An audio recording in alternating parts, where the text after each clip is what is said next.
আর dear viewers, যারা video দেখছেন, আমি আজকে একটা গুরুত্বপূর্ণ তথ্য দেখাবো। যেমন একটা ঔষধ ধরেন ক্যাপসুল, এই ক্যাপসুল কিনেন, ট্যাবলেট কিনেন, এটার নিচে কিন্তু খাস কাটা কিছু লেখা থাকে। এই লেখাগুলো লাস্টের দিকে যেমন E04, ই মানে কি এক্সপায়ারি ডেট, তারপরে 04 মানে জানুয়ারি, ফেব্রুয়ারি, মার্চ, এপ্রিল, 4 মানে এপ্রিল মাস পর্যন্ত ডেট থাকবে।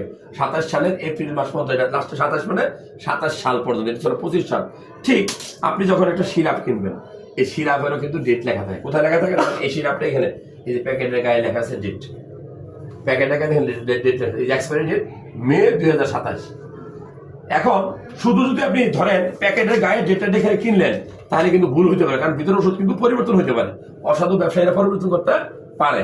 তাহলে আপনার এই ওষুধটা ডেট দেখবেন, এটার সাথে সাথে এই গায়ের একটা ডেট লেখা আছে, এই দেখেন লেখা আছে, এই যে ডেট, এক্সপায়ারি ডেট মে 27। তার মানে এই ডেটের সাথে এই ডেট মিলাই নেবেন। আপনার বাচ্চাকে সিরাপ খাওয়ান, আপনার মাকে হয়তো সিরাপ খাওয়ান, আপনি হয়তো নিজেও একটা সিরাপ খান, মনে রাখবেন একটা সিরাপ যে ওষুধের যেরকম ডেট দেখে নেওয়ার সুযোগ আছে, একটা সিরাপের গায়ে কিন্তু ডেট লেখা থাকে।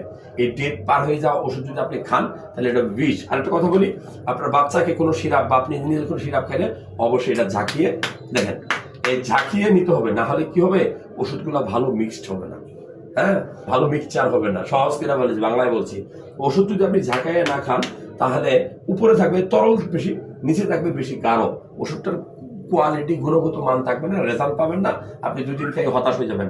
তো আমি বলবো যে এই ওষুধটা অবশ্যই ঝাঁকি দিয়ে মিক্সড করে, মিক্সার করে খাওয়া উচিত।